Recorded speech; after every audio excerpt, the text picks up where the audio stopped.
Herkese merhabalar. Taş Kağıt Müzik Podcast yayınının yeni bölümüne hoş geldiniz. Bugün sizlerle müziğin biraz eski bir tarihine gideceğiz ve en önemli müzik ürünlerinin verildiği Rönesans ve Barok'tan bahsedeceğim.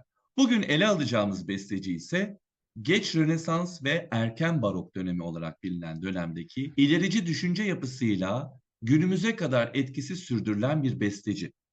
Claudio Monteverdi. Monteverdi'ye başlamadan önce o dönemin içerisindeki yer alan müzik formlarından biraz bahsetmek istiyorum.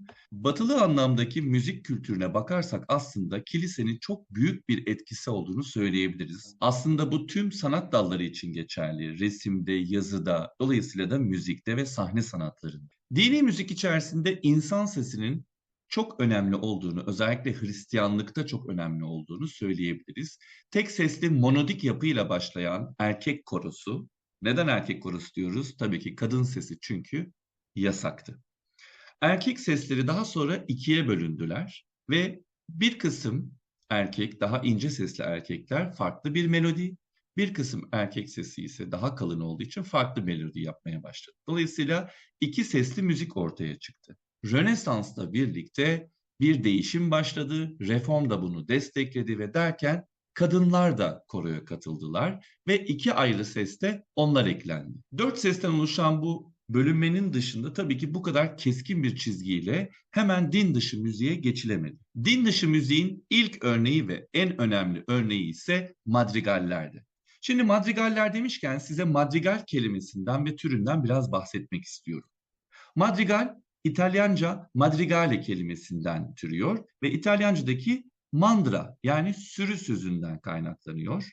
Mandriale, Madriale ve Madrigale isimleri verilen ve gezgin müzisyenlerin yani trubadurların, önemli şairlerin şiirlerinden yarattıkları müziklerle şekilleniyor. Örneğin Dante, Petrarca, Boccaccio gibi İtalyan şairleri özellikle lirik ve pastoral tarzdaki doğayı yansıtan, genellikle de 7 ya da 13 heceli mısralardan oluşan şiirleri 14. yüzyılda özellikle Kuzey İtalya'da başlayan Giovanni da Cassia, Jacopo da Bologna ve Landino isimli bestecilerle ilk müzik örnekleri verilen bir türdür. Ancak 16. ve 17. yüzyıllarda bu kez İtalyan klasiklerinin şiirleri üzerine Rönesans ruhunu yansıtan şarkılar olarak yenilenen ve bugün anlatacağımız besteci Monteverdi'nin kromatizmiyle yeni bir anlam kazanan bir türe dönüşüyor. Bugün de bestelenen din dışı, yumuşak, zarif, kısa, iki ya da daha çok sesli tarzda yapılan lirik pastoral şarkı formuna deniyor. Din dışı konulardan bahsedersek aslında o dönemin insanları lirik ve pastoral havayı yani doğayı betimlemeyi çok seviyorlardı. Ele alacağımız Claudio Monteverdi'nin yaşamında ise madrigaller çok önemli. Bu anlamda size bir küçük madrigal açıklaması yapmak istedim. 15 Mayıs 1567'de Cremona'da doğan ve 29 Kasım 1643'te Venedik'te ölen Monteverdi'nin durumu biraz farklı. Neden? Çünkü çok yoğun, çok yorucu ama bir o kadar da ilerici müzikle birlikte bezenen bir hayat yaşıyor Monteverdi. Döneminin içerisinde çağdaş, modern olarak görülüyor yarattığı besteler. Fakat bir taraftan da 300 yıl boyunca müziğinin unutulduğu bir besteci. Hatta son 10 yıllarda aslında Monteverdi'yi daha çok eserleriyle ön planda görüyoruz günümüzde. Kendi zamanında çok popüler olmuş bir besteci. Elimize ulaşan ilk opera metnini yazan besteci olarak da aslında bu popülerliği hak ediyor günümüzde de. Monteverdi'nin yaşamına bakarsak bir keman kenti olan Cremona'da doğuyor. Ne demek keman kenti? Çok önemli kemanlar vardır. İlk keman üreten ailelerin ismiyle anılırlar. Mesela Andrea Amati vardır. Amati ailesinin kemanları. Şu an tek tük kaldığı için müzelerde sergileniyor Amati kemanları ve gerçekten paha biçilemiyor. Mesela Stradivari var. Stradivarius olarak bildiğimiz keman ailesi. Hatta çok enteresan bir şekilde bir kıyafet firmasının, bir tekstil firmasının ismi de olmuştur Stradivarius. Ve Guarneri ailelerinin doğduğu ve keman kültürünün çok içinde yaşanılan bir kent Cremona ve burada doğuyor Monteverdi. Monteverdi'nin kemanla ilgili, yaylılarla ilgili birazdan anlatacağım özellikleri doğurması, o özellikleri geliştirmesi ve çoğunu düzenlemesi anlamında çok doğru bir kentte doğuyor. Monteverdi'nin babası bir hekimdi ve ailenin en büyük çocuğuydu. Dört kardeşi daha vardı. Pek bir kanıt yok açıkçası eğitimine dair ama Claudio'nun Cremona Üniversitesi'ne gittiğini varsayıyoruz. Ee, Aslında Rönesans ve Barok dönemdeki çoğu bestecinin bazı bilgilerine ve hatta birçok bestecinin adını bile bilmiyor olabiliriz. O anlamda bazı bilgilerin çok net bilgi olmadığını söyleyebilirim bu anlamda. Cremona'daki katedralde müzik sorumlusu olan Marc Antonio'dan dersler alıyor. İlk öğretmeni de aslında Marc Antonio'dur. Bu anlamda tabii ki kilise müziği, kilisedeki gelişmeye başlayan birçok yapının da temelleri atılmış oluyor bu anlamda. İlk madrigal bestelerini 1587 ve 1590'da Cremona'da yayınlıyor ve madrigaller tıpkı diğer bestecilerde anlattığım bestelerinin yayınlanmasıyla birlikte tanınması gibi Monteverdi de madrigalleri besteleyip yayınlıyor ve böylece tanınmış oluyor. Bunlara da Madrigal Kitabı ismi veriliyor. Birçok müziğini araştırırken aslında orada Madrigal 1, Madrigal 2 görürseniz ya da Madrigal Book olarak geçen albüme rastlarsanız işte bir kitap içerisindeki yazdığı bütün madrigalleri görebilirsiniz bu anlamda. Ve çok da çalışkan değil, çok hızlı beste yapabilen birisi değil. Bunun etkilerini birazdan da size anlatacağım aslında. 20 yaşındayken ilk madrigal kitabıyla aslında ustalığını herkese ilan etmiş oluyor Monteverdi. Monteverdi'nin döneminde çok önemli gelişmeler de yaşanıyor. Çünkü tam Rönesans'ın içindeyiz. Monteverdi tüm yaşamı boyunca aslında madrigal besteleyecekti ve bunu ilk opera örneklerinde içine yerleştirmişti bu yapıyı. Monteverdi çıraklık dönemi bittikten sonra kilisede ya da sarayda bir iş aradı. Aslında kendini de kanıtlamıştı. Çünkü usta bir kemancıydı. Yayınlanmış 4 tane eseri vardı. Biraz dolaşmıştı. Dolayısıyla tamamen aslında taşralı da değildi. 1590'da ilk işini buldu. Kendisine Mantova'daki Gonzaga Sarayı'nda şarkıcı ve kemancı görevi verildi. Bir süre sonra çok ilişkilerinin çok yoğunluklu olarak devam edeceği Duke Vincenzo ile tanıştı. Çünkü sarayın başında o vardı. Pek çok Rönesans soylusu gibi e, Duke Vincenzo da çok zengin, kibirli, kavgacı, haz düşkünü ve gösterişçiydi. Kısacası aslında diğerlerinden çok daha güçlü olmamakla birlikte tipik bir Rönesans prensi. Bu Rönesans prenslerinin ve Rönesans ailelerinin varlığı kültür sanat alanı için çok önemli. Günümüzde bile hala aslında müzik veya sanat ürünlerinin nedenli desteksiz yürüyemeyeceğinin bir kanıtı aslında. Yüzyıllardır durum hiç değişmedi. Gonzaga ailesi Habsburglarla, Erstelerle, Toskana'yla, Medici hanedanlıklarıyla evlilik yoluyla kurulmuş bağları olduğu için aslında şöyle de diyebiliriz. Büyük zengin aileler birbirleriyle evlenerek daha da büyük bir aileye, daha da büyük bir güce kavuşuyorlardı. İşte Duke Vincenzo'nun da başında bulunduğu Gonzaga böyle bir aileydi. Örneğin çok önemli bir ressam olan Peter Paul Rubens vardır. O da yaklaşık 8 yıl boyunca bu sarayda ressamlık yapmıştır. Yani bu tip aileler tüccarlıkla, ticaretle zenginliğe ulaşmış olan aileler sanat yapan insanları, bestecileri, enstrümancıları, onlara sanatlarını yapmak için şartlarını sağlayan ve bu şartlar doğrultusunda da onlardan üretim yapması beklenen bir aile yapısı var. Böyle bir kültür sanat anlayışı var Rönesans'ta ve Barok'ta. Dolayısıyla da Duke Vincenzo'nun sarayı çok ünlü. Neden? Çünkü kendi tiyatrosu ve kendi şapeli var. Yani öyle bir saray hayal edin ki içinde tiyatro var ve şapel var. Bunu daha sonrasında tabii ki Esterezler'de görüyoruz. Özellikle Joseph Haydn'ın çok içerisinde çalışıp kendisini geliştirdiği, besteler yapmasına vesile olduğu saraydan da yola çıkarak bunu söylüyorum. Tiyatrosu ünlüydü ve Vincenzo tiyatrosunu gösteri yapmak üzere en az 2 kere de Versailles Sarayı'na turneye gönderiyormuş. Yani turne yapacak kadar aslında geliştirmiş sarayda bütün oyuncularını ve üreticilerini Gonzaga Sarayı. Monteverdi önce 1582 yılında Maestro di Cappella, yani müzik yönetmeninin bir yardımcısı olarak başlıyor. Aslında Maestro de Cappella olma hayali var Monteverdi'nin. Çünkü bunun üretimine daha çok destek olacağını düşünüyor. Ve tabii ki bu yoğun bir üretim alanı sarayda. Sarayda çalışan müzisyenler sürekli müzik üretmek durumundalar. Sürekli yeni eser çıkartmak zorundalar. Mesela saraya ve kiliseye müzik sunuyorlar. Çünkü her pazar ayin var. Her pazar ayinde yeni bir müziğe ihtiyaç var. Sarayda bir yemek oluyor, bir davet oluyor, bir çay partisi oluyor. Hepsine müzik üretmek zorundalar. Monteverdi 1592'de bir madrigal kitabı daha yayınlıyor. 1595 ile 96 yılları arasında bir Türk seferine çıkarken Dük Vincenzo ona eşlik ediyor. Aynı zamanda Monteverdi saraya kardeşini de sanırım aldırmış. Çünkü kardeşi de sarayda müzisyen olarak çalışıyor. Monteverdi bir şekilde hep Maestro di Cappella olmak için sürekli bir baskı kuruyor Düke. Artık saraydaki maestronun o kadar etkili olmadığının, müziğinin geride kaldığının üzerine sürekli baskı kuruyormuş. Bir nevi bence orada küçük bir çalışma da yapmış, strateji uygulamış. Monteverdi Maestro di Cappella görevini çok istiyor.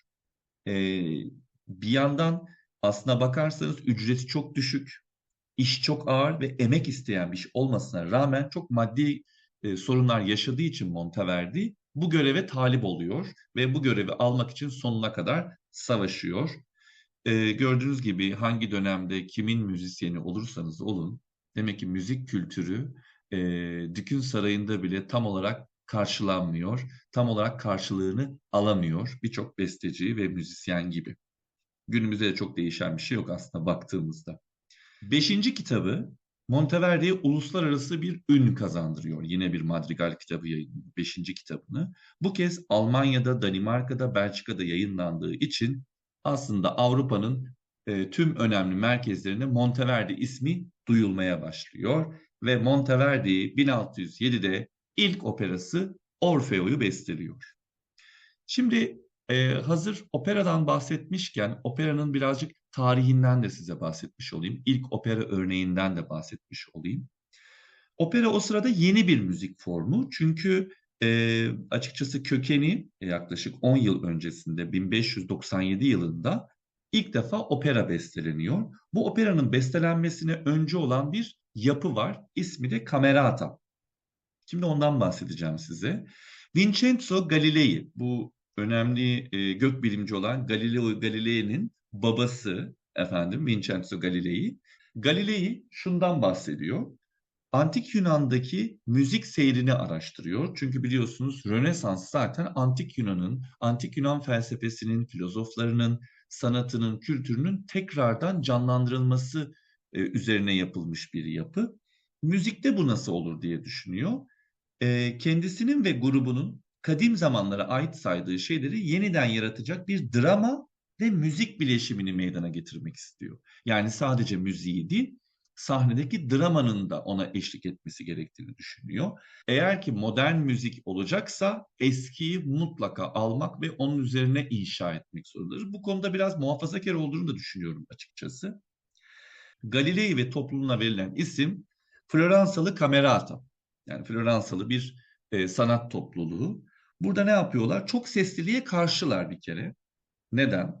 Çünkü Antik Yunan'da yalın bir dizgi, yalın bir eşlik ve e, doğal söz söyleme geleneği var. Çünkü Antik Yunan'daki müzik kültürü sözün ön planda olduğu, etosun ön planda olduğu bir müzik türüdür. Söz söylenir, müzik ona eşlik eder. Bir süre sonra tabii ki bu durum değişecek. Kimle değişecek? İlk opera örnekleri verildikten 10 yıl sonra Monteverdi ile değişecek. Camerata üyeleri arasında libretto yazarı ve şair Ottavio Rinuccini var. Bestecilerden Cavalieri var. Jacopo Peri var. Giulio Caccini var.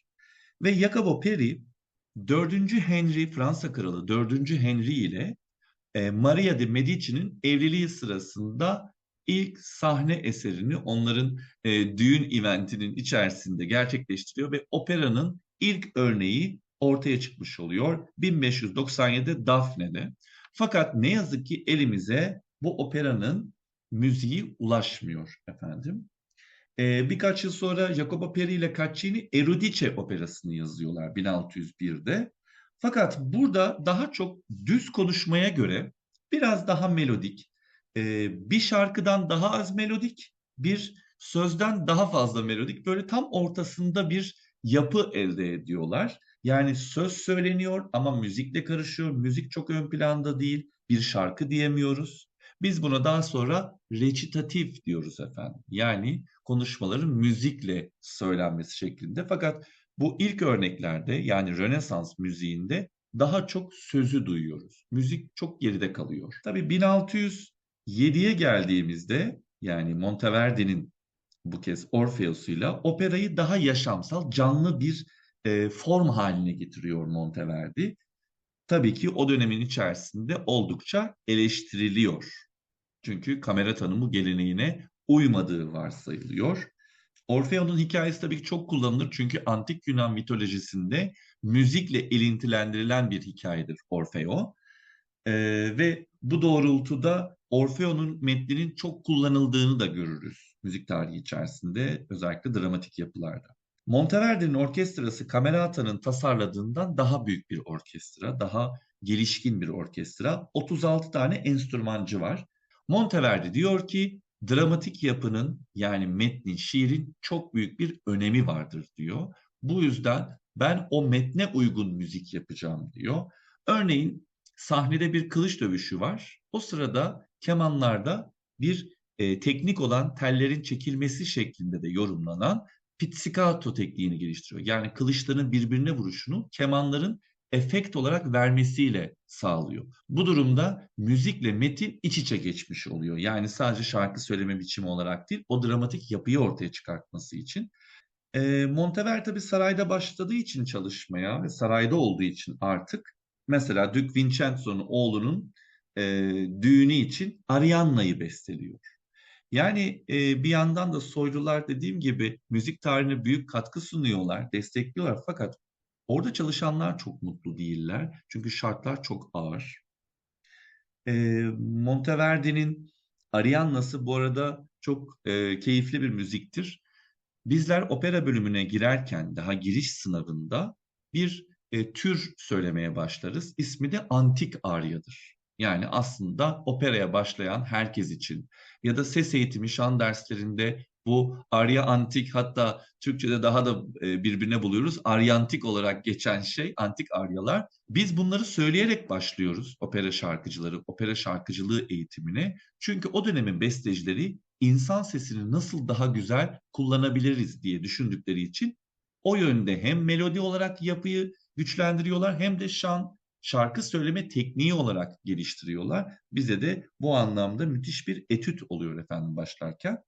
İşte bu Arianna'da bir tane antik arya vardır. Lasciatemi morire, mutlaka dinlemenizi öneririm. Hem madrigal olarak vardır hem de içerisindeki bu antik arya yapısını da dinlemenizi öneririm. İşte tam da bu müziğin söylediğim Lasciatemi morire, lamentodur. Yani bir ağıttır. Arianna'nın ağıdı olarak geçer. Bütün izleyicileri gözyaşlarına boğmuş. Fakat bu kadar yaratıcı olan Monteverdi çok da mutlu değil. Neden? Diyor ki çok çalışıyorum ve takdir edilmiyorum. Buyurun efendim. Şimdi 21. yüzyıldan Monteverdi'ye doğru sesleniyoruz. Biz de çok mutlu değiliz. Biz de çok takdir edilmiyoruz zaman zaman. Özellikle çalıştığımız kurumlar açısından. E, Dük de çok mutlu değil Monteverdi'den. Çünkü çok az beste yapıyorsun. Hızlı beste yapamıyorsun diyor. O da diyor ki yani 1500 dizelik bir eseri hemen yapmamı bekliyorsunuz. Biliyorum hızlı beste yapılabilir ama hızla iyi birlikte yürümez diyor. Çok güzel bir söz söylemiş aslında. Hızla iyi birlikte yürümez. Çünkü zaman zaman bazı projeler, bazı yaratılar biraz süre ister, zaman ister. O zaman içerisinde çünkü tekrar değişir, yaratıcıların fikri değişir, tekrardan revize etmek isterler. Bu doğrultuda da aslında biraz zaman vermek lazım belki de.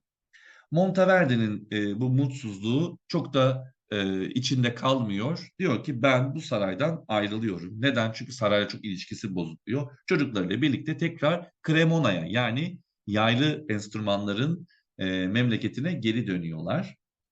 Monteverdi'yi tanıyanlar Monteverdi'nin karakteriyle ilgili yazdıkları mektuplarda şöyle söylüyorlar.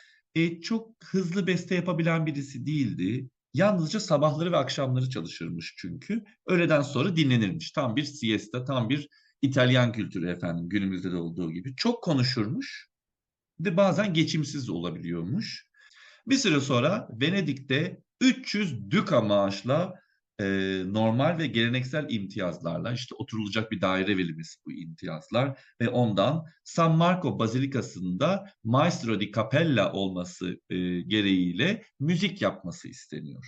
Yani Monteverdi'nin ayrılması, saraydan, Mantova Sarayı'ndan ayrılması onun için doğru bir karar olmuş. Zaman zaman böyle keskin kararlar vermemiz gerekiyor. O an için belki de çevresi de ona söylemiştir. Bizlere de söyleniyor bazen.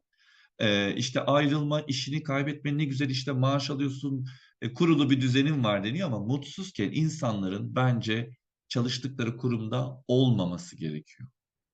Büyük bir kayıp olarak görülse de yeni işinde çok daha başarılı olacağı aşikar efendim. Buradan da bütün işinde mutsuz insanlara bir parçacık motive etmek istiyorum açıkçası. Venedik çok eğlenceli bir yer tabii o dönem için. Çünkü sürekli yıl boyunca partiler, eğlenceler, karnavallar, balolar, festivaller ve tiyatroların olduğu bir kent. Tabii ki opera bestecileri de çok burada. İşte Cavalli var, Cesti var. Bugün yine biraz önce bahsettiğim antik aryalardaki albümlerde, derlemelerde gördüğümüz bestecilerdir bu isimler. Francesco Cavalli ve Antonio Cesti.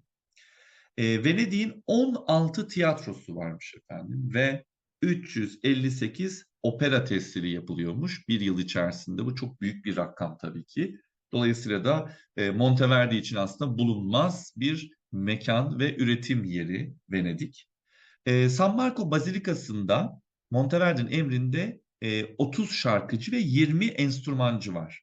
Bunlar istenen nedir? Müzik bestelenmesi isteniyor, öğretmesi isteniyor ve müziğin tüm sorumluluğu üstlenmesi isteniyor.